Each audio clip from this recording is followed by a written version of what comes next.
in Europe, Muslims are on the rise.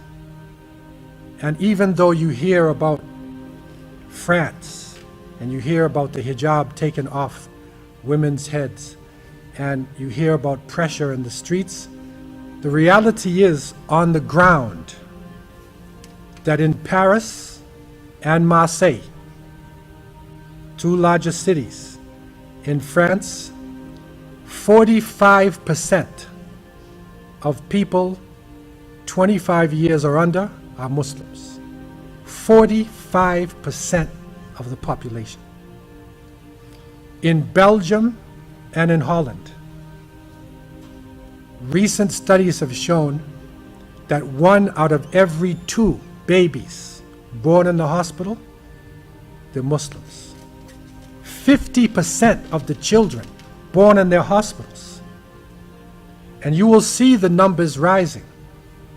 Even here in the Americas, you will see a huge increase happening now. There are many Hispanic people, and we have met Muslims now from South America, from Uruguay, Ecuador, from Peru, and this is not necessarily Muslims who migrated there. This is the indigenous people of Mexico. Also now there is a call, and Islam is on the rise.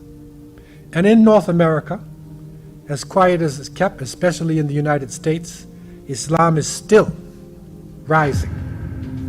And so in terms of numbers, we are expanding, and we are people of the future.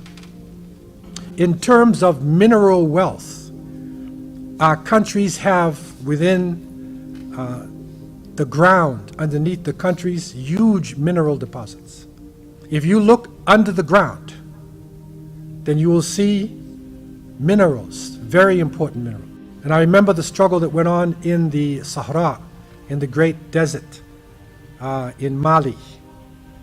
And the French soldiers came in because of supposedly a rebellion of the Tuareg. And the Tuareg are people who, the men wear veils in the desert.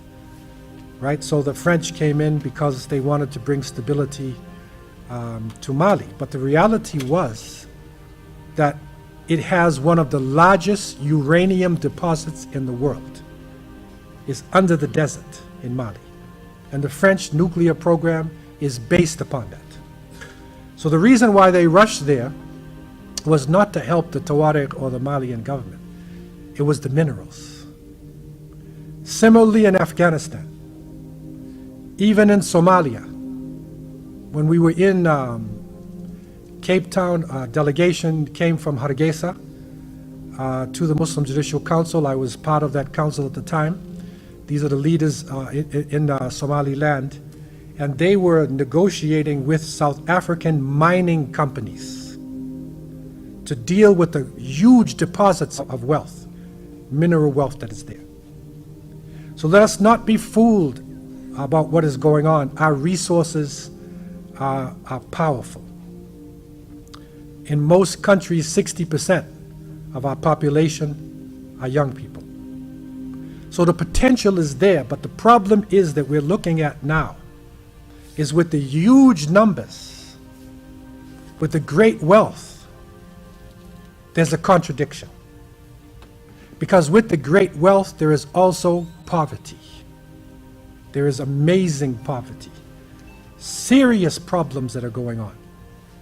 And it is mind-boggling why Muslims coming out of the so-called Middle East, out of East Africa, even West Africa, would throw themselves into the Mediterranean just to get across, to go into Europe, to a place where the people do not want them. So something is seriously wrong. And that is the issue that we are looking at. That contradiction that is going on. And we recognize that Allah subhanahu wa ta'ala has clearly told us, as we cry for change, we are crying for change. But Allah told us very clearly at Surah Al-Ra'd, Inna Allah la yughayyiru ma biqawmin hatta yughayyiru ma bi anfusihim. Allah will not change the condition of a people until they change that which is in themselves. An internal change has to come about. For our dua that we are making to be answered, for our numbers to be effective, an internal change has to come about. Right? They have destroyed our leaders. There was apostation, ridda, from just after the time of the Prophet ﷺ. Major fitna, confusion came in the ummah.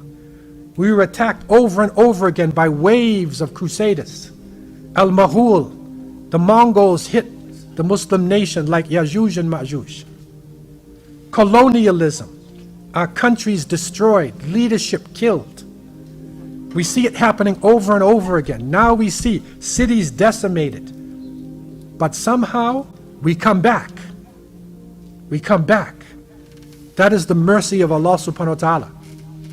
That people who are not Muslim enter into Islam, but also that Muslims analyze themselves, make repentance, and reconstruct. And they come back.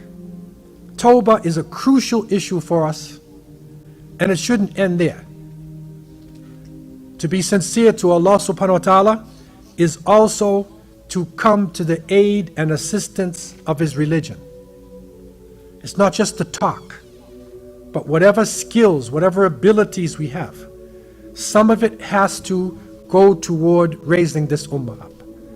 And this especially is important for Muslims living in Canada, who are living in North America, in parts of Europe where there is ease to a certain extent, where we have skills development training, that skills development training should not just be in order to get 2 houses or to have extra money, but something, we have to dedicate something in our life that we would use that skill that Allah gave us. Think about what you have, whatever it is you have, right? To take something that you have and give it back to the ummah. You will do something to assist Muslims.